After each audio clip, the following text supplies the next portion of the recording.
Okay, thank you. All right, so I am temporarily leading this meeting. Hopefully, I behave appropriately. So, anyway, all right. So, of course, again, the curriculum for us to follow, we have that and how we're going to proceed on that. So we'll see. It doesn't seem to be having any problem with that. And we have, I think, no new faces today. Possibly new faces will join, and then we'll allow time for new folks to introduce themselves, and then next, whoever's next on the new person side can speak for themselves. And I don't want people though to feel like they have to that they have to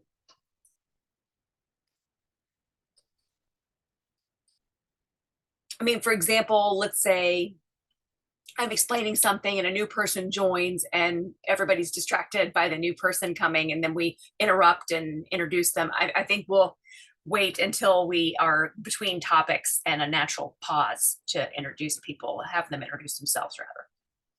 Okay, so Anastasia, so Rob, I'm just wondering what's going on with you because we don't have Rob today. Anastasia says, okay, yeah, I'm going to talk about AWS in London. And I have some experience with some accessibility issues that I can talk about, interpreting and so forth. And I think some interpreting issues could definitely be clarified and some communication could be improved for sure. But sometimes it feels like you have to go through a lot of people to get to the right person to even have those conversations. So people are like, yes, we'll have interpreters, or yes, we'll have information for you.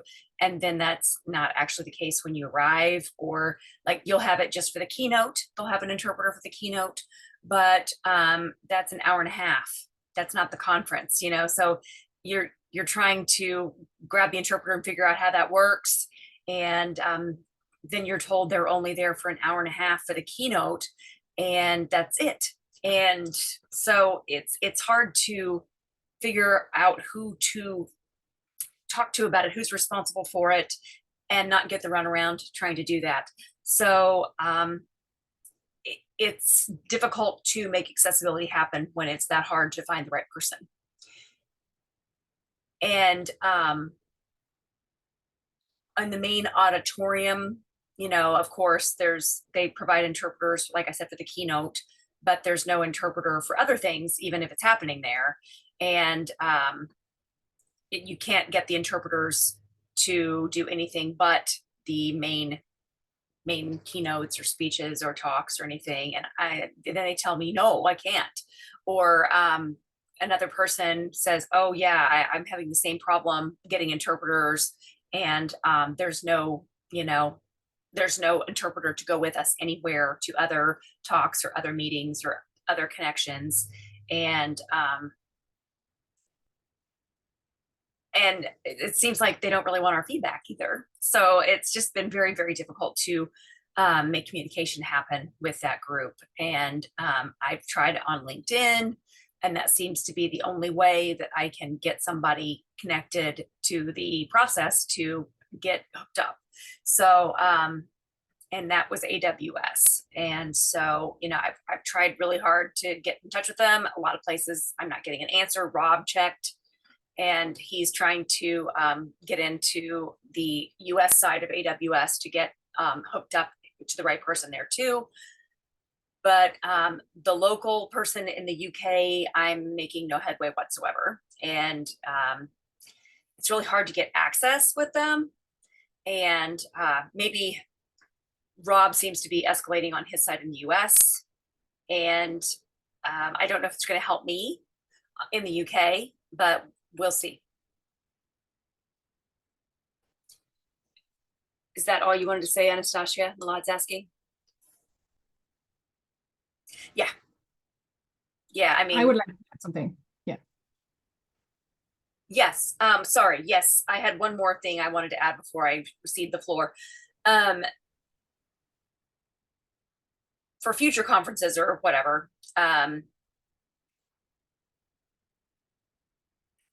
think it's important to try to find the person responsible, you know, continue to do that, even though communication has been really hard. Social media sometimes works, sometimes doesn't. You know, with AWS, it's been really hard to find that person in the accessibility area who will make that happen. So once we get their attention, then we can bring the problem to them, and we can. I mean, I don't think we should be afraid to speak up and tell places like AWS that they're doing it incorrectly, and we can help them. I mean, Catherine, you wanted to add? Yes, so I just want to emphasize how important it is for everyone to speak up. And I know it can be draining.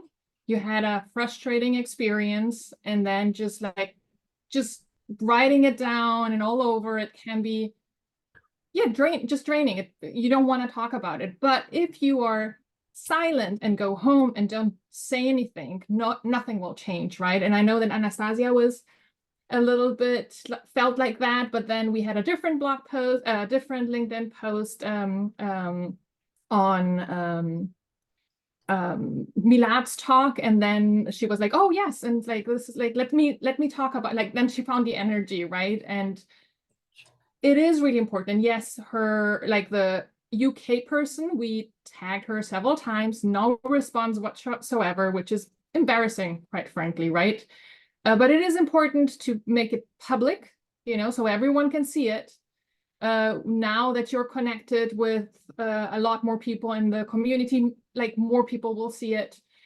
And it doesn't mean that change will always happen. The good thing is we have a combination here. We have Anastasia who took the time to write a very detailed description of what happened and how frustrating it was. What I always say, tell them how you feel, how it made you feel. This is important, you know, like because people don't really, we do shortcuts all the time and they don't really understand what it means not having accessibility at a conference. So tell them how it makes you feel, so people are like, okay, this is terrible, we need to change that, right? And the good thing that we have here is that Anastasia put it on LinkedIn.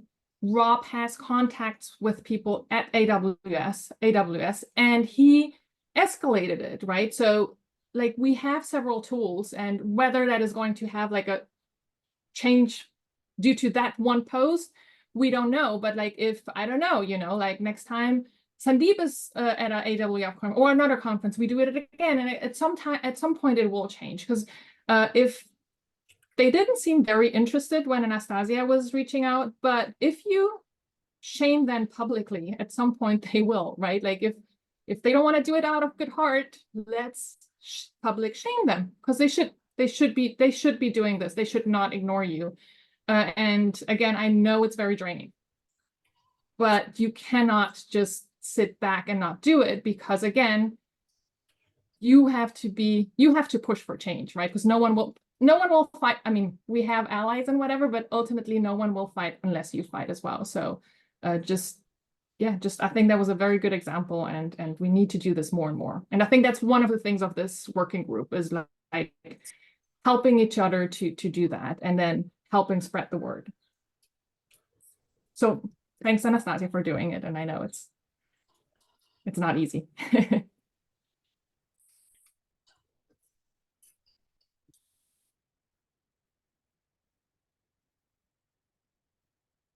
Anastasia, anything else you'd like to add? Anybody else want to add anything to Anastasia's topic? Anastasia says, yeah, actually, well, I forgot. My mind went blank. But yeah, thank you. I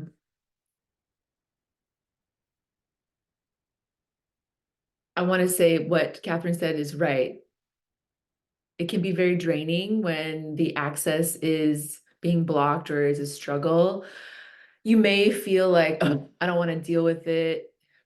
No one's really going to be caring about this. But I think it's important to invest a little bit at a time to raise awareness about these topics and that the word can get out repeatedly. And I feel like if that does happen, then it will be successful. Thank you. So CPF is the next topic on the agenda. Just one thing if I can add. Yeah. So, Anastasia, very sorry to hear about your experience. I have actually experienced this inaccessibility quite a few times, and it really hurts because you cannot really participate in the conference. And I think the main aim of conference is networking. And I think you can even watch in YouTube, but without an interpreter, you cannot really network. So maybe one of the things that we can do is we already have a best practices document. Okay. We started with the document, but I think we never got around to giving it a finishing touches. So maybe I think if we circulate this document well advanced, well ahead of the conference, then even they would get a chance to know what they can do. Most of the time, the inaccessibility is not because people don't want to help. It's simply because they don't know what to do. And also, at the last minute, they are not in a position to hire an interpreter at the last minute. Because when you are running a conference, there are 1,000 things you have to take care of. And CNCF is able to do it because we reach out to them very well ahead in advance. They know we are meeting, they know we are planning. So they are able to give us all of this accessibility because of the advanced planning. With AWS, probably thought that the captions may be enough, maybe interpreters may not be needed. So I think maybe I think in your LinkedIn post, it's the right way to do. We also need to publicize our best practices document. We have to publicize it. We have to publicize it across all the channels so that more and more people are aware of what we have put together.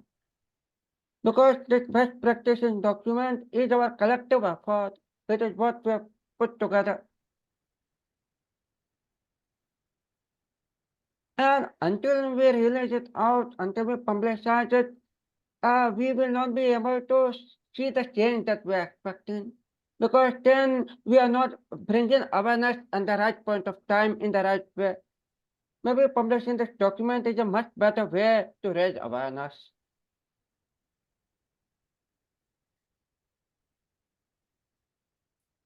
Yes, thank you, Sandeep.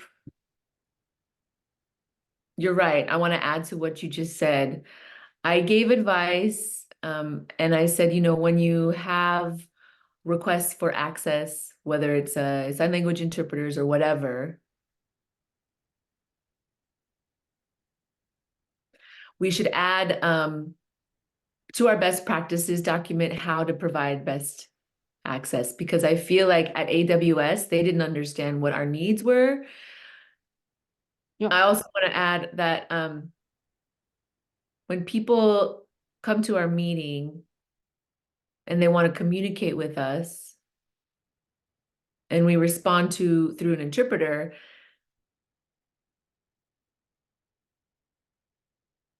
excuse the interpreter.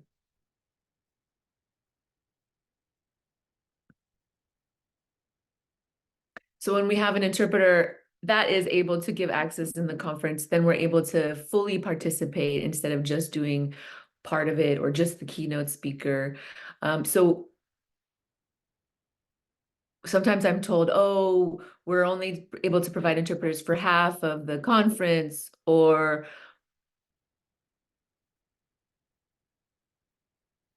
they don't provide full interpretation services. And so when I show up, there's nothing provided. And so I'm not able to communicate with the other participants. So we need to add to the best practices document that when people are asking for access, that they have these types of things ready to then help facilitate that. Thank you for that. And if you still don't get a response from AWS, let me know. I'll try to see if few of my friends in AWS are able to help amplify. Okay, so I know like quite a few community managers. So maybe I'll reach out to them and see if they can help so that the next time this doesn't happen. Thank you, Sandeep. Okay, next. I would just like to add something to the best practices. So the first best practices for the document that we have for conferences, Can Yeah.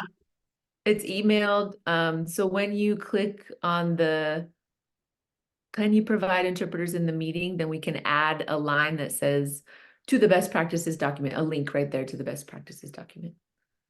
And Milad says, yeah, you can see the link right there in the chat. Yeah, I think that it also needs to be updated because that's the very first document that we created, and we've been to several conferences since then, and I think we do need to revisit that document. Maybe we should look at it like at least once a year, kind of like, did anything change or what, just to make sure that, because we're learning, you're seeing things, and I think just writing something and then just letting it there and then sending it to people without really looking at it again may not be the best approach, because I think that's kind of like the core, at least for conferences, that's the core thing.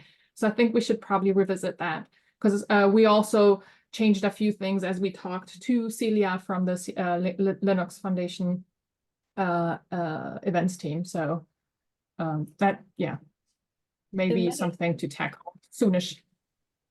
It might, I'm just looking at it too, and from doing events before, it might help to have a too long didn't read kind of checklist for events people as they're going, and maybe even like gold standard and then at a minimum, just to get people started or try to with those who have limited resources, what you can do with limited budget and what would be ideal.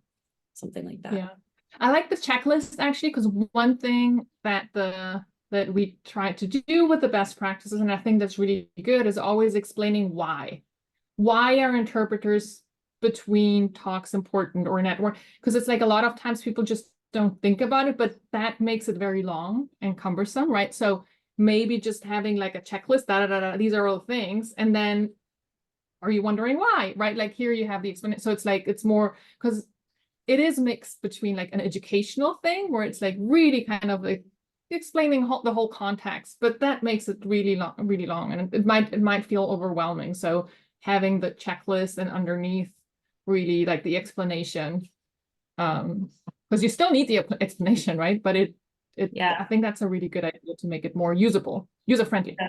And I don't know who else on this call has done events before, but I know usually there's a really long spreadsheet of just checking the box, what's for lunch, who's the speakers, are the agreements signed? So adding checks that they should put in there are helpful. Maybe a spreadsheet that they can just copy and customize. I like that idea actually. Maybe so one that works like is in the format that events people are used to work in.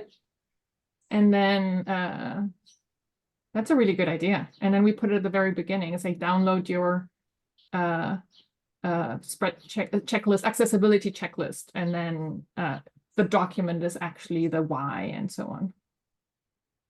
I love that. Wow, actionable ideas. Cool. Anastasia says great.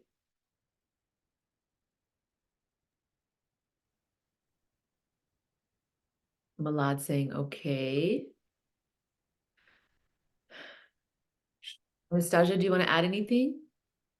And Anastasia is saying KubeCon, CFP. Do you want to add anything about that? Anybody have any information? I would like to take that on. I think there's 2 weeks left. Milad's saying we need some signatures. We need some ideas for some talks. 2 weeks left. Anything? Sandeep saying, let's go. Less Yeah, than so 2 weeks. Less than 2 weeks. Yes, less than 2 weeks, true. Yeah, so we have one talk that has already been submitted. So that's really exciting. So Anastasia and Travis are going, like submitted an introduction to Cloud Native talk. Then Anastasia is Wonderful. also kind of, also looking at an observability talk. Hopefully we also are working on something for Sandeep on security and something for Rob as well. So if you have ideas, right, then please let us know. Only 2 weeks. So one thing that I was thinking, we submitted 2 talks last in Paris that didn't get accepted, and they didn't get accepted because they don't have a lot of space for accessibility, which is a real, I don't know, for accessibility talks, they're like, oh, 1 is enough. I don't think so, but so I think we should submit the Deaf Voices in Cloud Native. I think I will just tweak it a little bit so it's a little bit different, but like I think it was not accepted because we had another accessibility one. So I don't think it was that the talk itself wasn't good. And then Rob submitted one with me, and he always talks about the curb cut effect, and I think that could actually be a really good talk. So I'll Sorry, ping him. Catherine, this is the editor. Can you repeat that? The CryptCon, just to clarify what you said. Curb cut effect, which basically I don't remember what it is.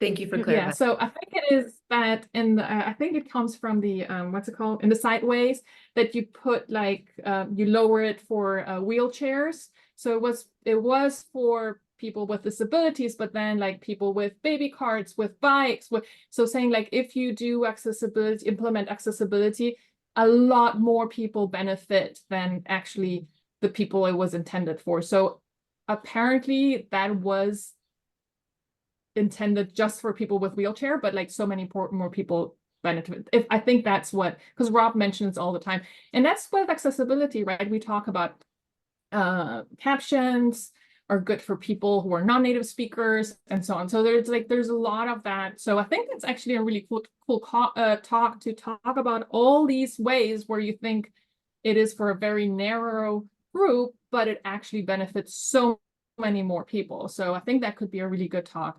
And then another one that I was thinking is I would love to see more groups like the Deaf and Hard of Hearing for different minorities, and just like saying like, hey, like a talk that where we talk about that, this could be like a blueprint, you know, like a call to action out there is like, is there anyone, would you like to do the same, you know, like work on best practices to help your community, either whether you're blind or neurodiverse or whatever, right? Like what, so I think that could be a good way of talking about what we're doing, but also kind of encouraging other people and just putting the seed out there that, you know, there could be more. So I think that could be like a good, like an interesting talk as well. And that's all I had. Sasha, I'd like to add about the accessibility topic. I think it's really interesting. I saw a statistic from the KubeCon in Paris, and they said that caption users are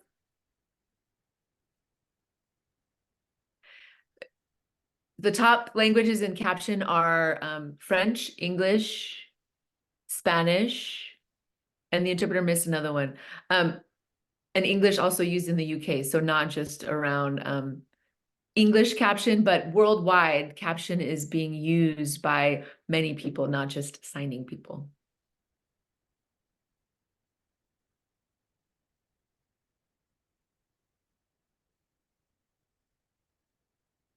Okay, so 1.5 weeks to go. So whoever is interested, and I think we can move to the next one. Next topic, I mean. Catherine, Catherine, you said something about in the CFP. You said something like you and Rob submitted something. You and Rob submitted. What was that? The transcript. The It was transcript. Yeah. so The last, Sir, the transcript showed me as showing that you and Rob submitted something. Yeah, last for Paris, we submitted one talk, which I actually think should be two. Because it started out with something about the working group, but Rob added like a section about like the curb cut effect. I have to remember. And okay. Yeah. so I thought that could actually be two different talks. So I think that could be its own. And instead of doing just the working group, which might be a little bit boring, because we've done one already, and it's like it could be something that's more like a call to action to the community. So I just read the two abstract this morning before our meeting. So just to see because we need as we said, time is ticking. So what could we submit? And I think that's like a second talk for sure. And then again, let's tag team, right? Like if Rob is up for that, Rob can co-present, because then we get more people in the speaking. So we can always, each talk can have two people. So let's try to get as many people as possible on the stage.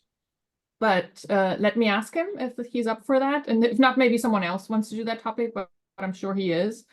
And then that could be another one where someone can jump on that talk. Okay. So if a talk has been rejected, we can always resubmit the same talk. Yeah. Right?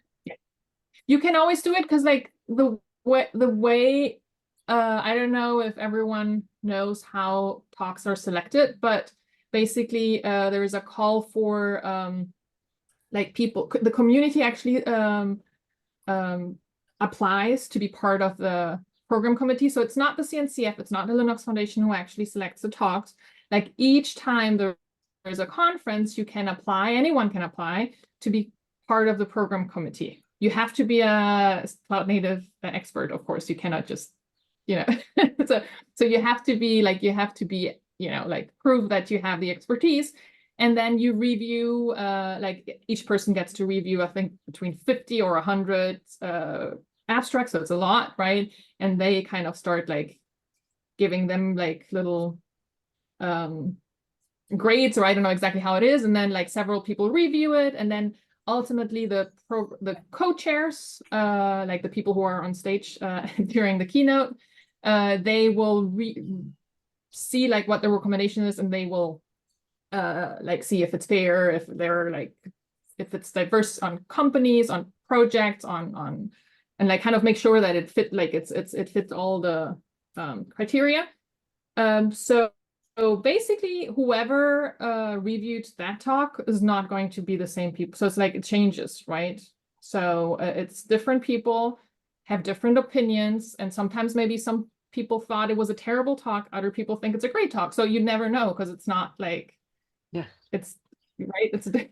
But I think it's always an opportunity to revisit it, look at it again, and see maybe there's something that we could improve. So I would definitely kind of look at it again and just try to tweak it, improve it a little bit, but there's no reason to not repurpose it. Thank you. Thank you.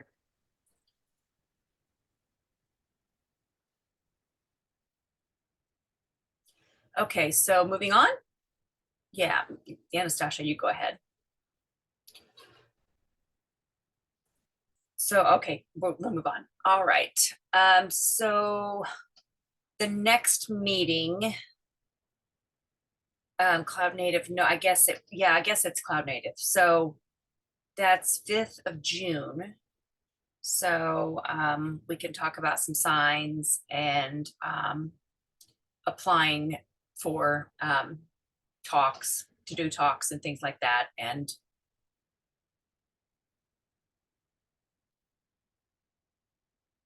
about the tools we might need, or whatever we need to get involved at Cloud Native. So did you want to add something? Like the issue, the comments, the signing comments? Thank you. Milan saying I would like to add in terms of speaking. It's a wonderful opportunity because it's not only, you know, getting out there in front of people, it's an opportunity to improve your own career and your job and how you're perceived as a technical expert, or really, it's kind of a funny thing. My employer noticed at my speech and my talks at KubeCon, and it's going to have an effect on my career in terms of promotion and possible salary implications. So I mean, I could be wrong, but when you are visible in a world where companies lay people off all the time, take the opportunity to have a talk at one of these conferences. It might reduce your chances of being laid off. They might see you as a more valuable asset. And I mean, I could be wrong, it's just my opinion, but I was noticed in a way I had not been before after I came back from KubeCon Paris. So, you know, it gives you an opportunity to improve your ability to do public speaking, your technical expertise, polish up your shine. You know, so that's something you can apply to your next assignment or your current job. So I would encourage you, anytime you have an opportunity to do that, whether it's a basic or very advanced technical talk, I'd be happy to help if it's something I know about. And if it's content that I can help you with, I'd be happy to help you and make suggestions to that. So I suggest everyone give it a shot. All right, so Anastasia or Catherine, did you have something? Now, I wanted just to say, like, absolutely, it helps your career, right? Like, and also, I know everyone is it was a little bit shy at the beginning. It's like, oh no, it's like asking my boss to go to that conference or whatever. Once they see you on stage, you're saying, I work for company X. You're there. People are like, wow. And first of all, like, you're basically giving them free PR, right? Then you're making them look good too, because like everyone wants, we all want companies who are accessible, and you're basically prove that your company is accessible. So they look good again, not just because they have an expert, but also because they provide accessibility, they send you there. And so as they see you, you know, be on stage, on streams and whatever, like being out there versus like hidden in your little office where no one can see you, right? They're gonna be like, yeah, we're gonna support you. You know, you want to go there, because it's not only good for you, it's good for them. So it's like, yeah, so it's like 100%.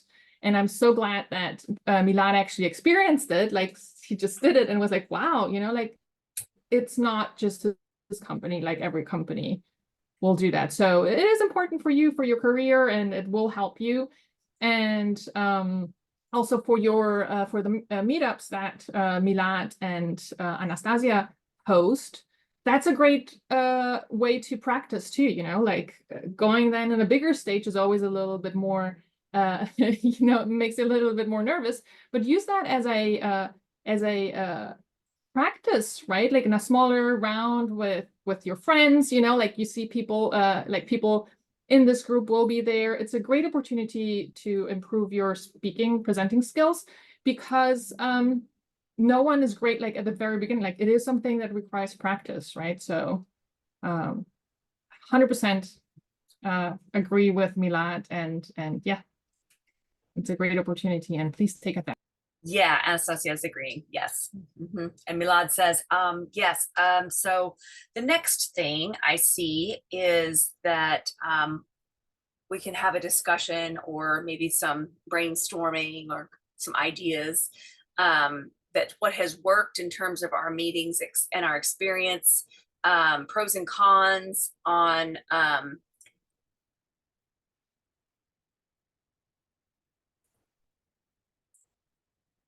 for example, like on Zoom, when I talk with Anastasia on Zoom and I feel comfortable that way.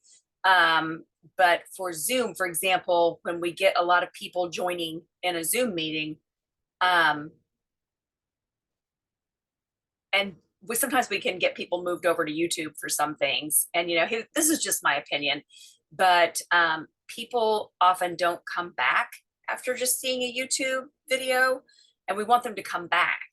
So it's a little complicated on getting people in different mediums or different social media sites. So I don't know if Anastasia or, I mean, like, should we stay on Zoom, but also we can ask to get key traffic on YouTube so we can like post it from the Zoom platform on YouTube so that we can we do it live at the same time on YouTube and Zoom, for example, for these meetings? If people want to watch, are we ready to go live on YouTube? And people could have their camera off, except if they're speaking or hosting, and we could have that recorded, or we could stream it at the same time on YouTube. And then we could also, of course, stay on Zoom. But I feel like we've lost some people, and we may not have as many people coming because we don't have as many places for them to join. Anastasia, what are your thoughts? Well, one thing, like on LinkedIn, like in that setting, I'm not really 100% sure. I would need more, investigation on that. I'm not sure. Yeah, I have noticed multi streaming ways to access certain meetings: LinkedIn, YouTube, Zoom. Yeah, I had forgotten about LinkedIn. They do that too. Any other ideas? Anything else you think we should be using going forward? Well, Sure. we need more investigation on some of that, on how people would prefer to access it. Zoom, obviously we can stream that and send it out on YouTube or something like that. But yeah, I mean, Zoom, anybody have an experience on how to make more than just a couple of different ways of, I'm sorry, everybody was moving with everybody putting their hands up. I missed the last thing you said, Milan. Yeah, when everybody moves. Yeah, it's a great platform. Anybody have other thoughts? One thing, just one question. What's the context being discussed here? I'm not getting what Milad is trying to say.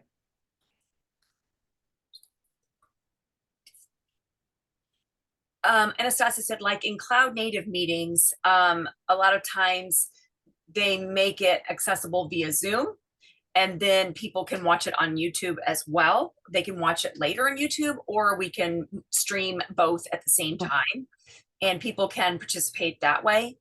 And we're just trying to solve the problem of how to give people different entry points to the meetings. Okay. Jay, did you have something too? Thank you. Yeah, Zoom, I think, has a webinar feature. Yeah, maybe Catherine and Travis wanted to add something. Yeah, I mean, I've tried already with Zoom webinar, and I think you have to use, I'm not sure actually. I learned that some people will publicize that on LinkedIn, or that they're going to have a webinar, and it's not on the free plan for Zoom, so that may be a challenge. Yeah, if I may just say something. So Catherine, so go ahead. webinar, yeah, first of all, webinar is like when one person presents, it's not a conversation, right? One person is presenting and everyone else is invisible. You cannot see each other, and you can only communicate via the chat. So that's not ideal, right? Because this is like a conversation. We want to see each other. We do publish every single of these meetings on YouTube, right? Like, so basically this is the regular CNCF format. All meetings are on Zoom, and then they're published so people can watch them on demand. The streaming, we do the streaming on LinkedIn for the meetup, which is a special kind of arrangement that we got with the CNCF because they want to help us get more visibility, right? Because it's like no meetup of the CNCF is ever streamed on the CNCF LinkedIn. It's because there are too many, there are meetups all over the world, right? This is the only one who gets to do that on LinkedIn. And just because it's also because they think it's really important for people to see people signing and make it really clear that people are deaf people are also part of this community, right? So I don't know if streaming is the issue. We do have a drop off, and I think that's. I mean, like sometimes you have like what at the very beginning, everyone is very excited and there's a lot of momentum, and I feel like we lost a little bit of the momentum. That's true, but like it's a come and go. People are busy. It's summer, so I think it's not the issue that people cannot join. Like most of the people who are part of our team, they are on Slack. They join, we interact, but it's more. It's probably now it's not new and shiny anymore. Before it was like everyone was so excited and no one wanted to miss any meeting. So I feel it's just maybe become more routine. So I don't think the streaming is the thing here. Is like the question is like, how do we keep people engaged and excited so that they come back and they want to meet us and like all, discuss our topics and move things forward. So I think that is actually, because it's possible to. I mean, it's easy to join. You just have to put it on your calendar and click on the Zoom link, right? I don't think that there is a lot of friction there. And I think like the streaming is like going everywhere. And it's like, the people we're trying to reach is a very narrow group, right? So I don't know how effective the streaming would be. So I would really kind of focus on how do we, get people excited and more engaged. Because I am a little, I'm not gonna say disappointed, but it's like I saw people dropping off and but I know it is the normal flow when something just gets normal, right? It's just not exciting anymore. So one question. So when there's a streaming going on, you cannot interact with others in a streaming platform, or you can. You cannot. So You're not able to. Just honestly. No, you can only ask questions, but you're not allowed to interact in depth with audience members or the person presenting. okay, so that makes it very less engaging, right? Because like it's in a Zoom call, like right now we are all in a Zoom call, it is so interactive. So basically Zoom is much more interactive. No, you can interact with your audience in a much better way in Zoom.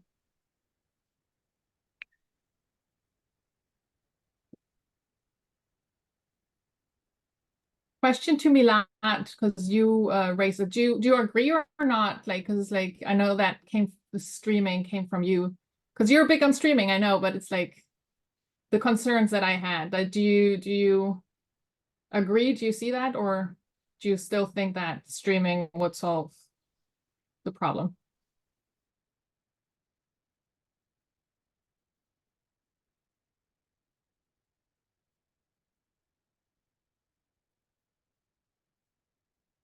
I don't think the problem is Zoom necessarily. I think we just need to have more engaging topics and content on how, a diverse section of topics. And I think that when we provide a variety of different things, that kind of gives people more interest in coming. Anastasia, do you want to add anything? Anastasia says, well, I'm kind of thinking about the different topics, and the things that we've presented in the past. The problem is that there's no real way to put the content out there. I feel like the problem is that people just leave Zoom and they don't really attend the live session. They'll just watch it on YouTube. And instead, we want to have more of an interactive component, but it's hard to do that when people don't join Zoom or don't come back after attending a session or two, or how we can get people to stay for the entirety of the talk. And or the interaction or whatever's happening. I think that engagement part is what is missing. And so I'm not quite sure how we can improve engagement. Like what Milad said about the content, we are trying to make the topics diverse, but there's a challenge also because there's not a lot of deaf signing individuals that work within the cloud native environment that want to present. So there is a challenge there to find speakers that are willing, first of all, that have a variety of topics that they can talk on within the cloud native topic. So that's why, we want to engage more people to be involved and talk on a variety of different topics if they're feeling comfortable. And if they're not feeling comfortable, then they can ask us to help support them in developing their content and help them eventually present. Milad, did you want to say something? Milad says, yeah, I want to kind of go back to the point here that Catherine mentioned. And Anastasia also mentioned this as well. Zoom is, I'm not quite sure if Zoom allows multi-streaming capabilities. So that's something we don't really have an answer about yet. I think that for now, we kind of keep this format. And if we look into Zoom and the multi-streaming capabilities, we can come back to this discussion and talk about options. Maybe we'll have different opinions at that time. For now, I think we should just keep the status quo. Thoughts? Gino, But- Travis, you want to say something? You both have been very silent.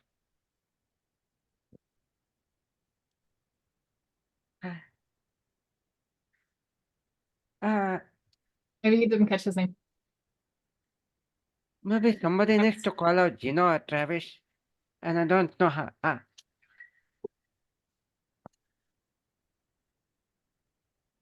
Travis saying, yeah. After I joined, I forget what we call this particular meeting, but I joined, and after the event finished, I took the survey, and I wondered if you guys got a survey after the event. It was right after the event ended, I got this survey, and I'm not quite sure if you guys got it. If it was actually really unclear to me about who was doing the survey, if it was from CNCF or not. Does anybody else have any information on that? Which survey? I don't know. Yeah, it was a survey. Let me look. It was right after the KubeCon in ASL part 2. I don't know. You know what I'm talking about? Did you not get a survey? No one else got a survey? And everyone else is saying no, not really. Milad saying, yeah, I didn't get a survey. You mean KubeCon in ASL, or you mean Cloud Native in ASL?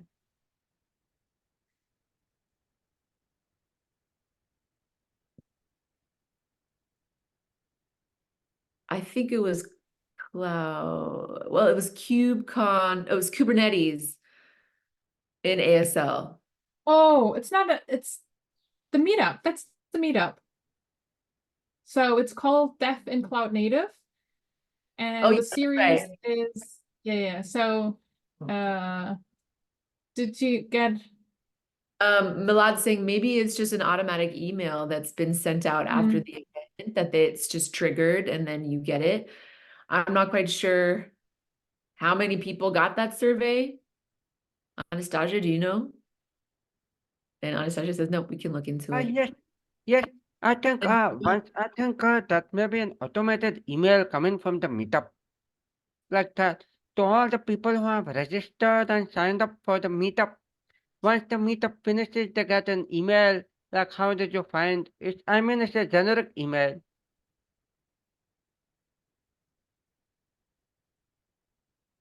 Milad says, oh, thank you. I see Zeno Chan wants to add something. Go ahead.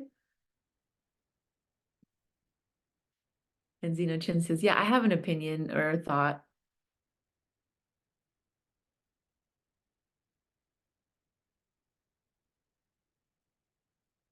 Sometimes people may have trouble joining Zoom. They're not quite sure how the platform works. They may be lost, not quite sure how to navigate it. And Milad saying, you mean, could you clarify? And Zeno Chen saying, let me start again.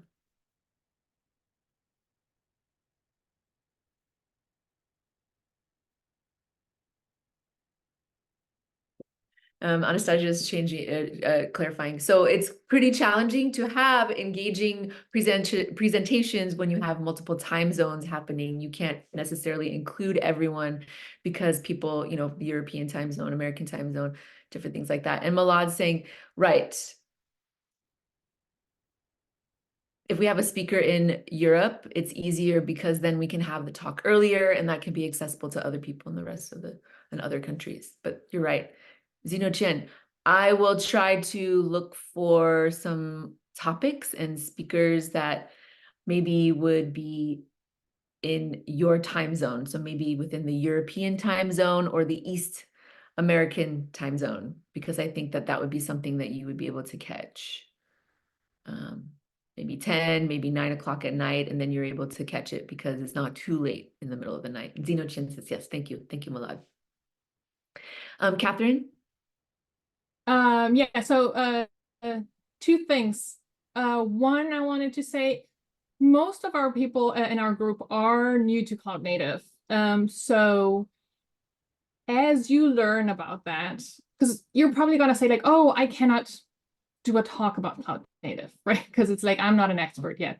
But there are a bunch of people who are new too. And as you learn about it, a great way of learning is by teaching, right? So you could do like a very basic talk about things that you just learned, you know, like maybe you just learned something last month and then it's like, oh, I'm just going to share with the team what I learned last month. And it can be very small. It doesn't have to be an hour, you know, so just see that that it's not going to work for KubeCon, right? KubeCon is not going to, but for the meetup, you know, just like a, you know, like a 15, 20 minutes, maybe we can like have two people, I don't know, just think about summarizing what you learned, teaching it to people. And I'm pretty sure there are going to be more interested people than if you do a talk that is highly technical and just like goes over the head of everyone else. So like use that as a platform for you to learn as well, you know, like to learn and teach. So I think, yeah, don't think that you have to be an expert. So that was the one thing that I wanted to say. And I know we have only 3 minutes. I do want to come back to the, and we don't have to discuss it here, but let's think about how we can maybe bring more. I'm just glad that Milad brought it up and other people kind of also think that people are kind of getting a little disengaged or some. So let's think about like how we can improve that and get people excited again. So I don't know what the solution is, but so those were the two things I wanted to make sure to say. Well, that said, great. Thank you. Okay, so we got 2 minutes left. I don't want big topics to be brought up that'll make us go past the hour. So we can finish our conversations in chat if anything else comes up that's big. Anastasia, anything you'd like to add? Anything brief? We got 2 minutes left. Jay is raising his hand. Jay, yes, hi. Jay says, yeah, little update on the glossary really quick. Anastasia says, yes. There hasn't really been a lot of activity. We've been very busy the last month for various reasons. That's fine. But Andrew has done the video. It's a short video. And we've been talking about how to post it and how to post, excuse the interpreter, how to post a poll for the best time for people to meet online in real time on video to talk about different signs, to throw out ideas, or we can have the conversation in Slack about the glossary. So just wanted to let you all know the status. That's about as much as we've done in the last month. Yay, Milad says, thank you. Wonderful, exciting. And Jay says, So in June, I feel like we'll have a lot more progress in the glossary. So it's been a little bit busy. Milan says, all right, Zeno Chen, listen, we got 1 minute. Make it quick if you can. If you can finish it in the chat, that'd be great. He says, okay. All right. Well, thank you all for meeting. It's great to see you all. I hope to see you all again next month. Bye. Thank you all. Bye. Bye, and thanks to the interpreters as well. Bye. Bye.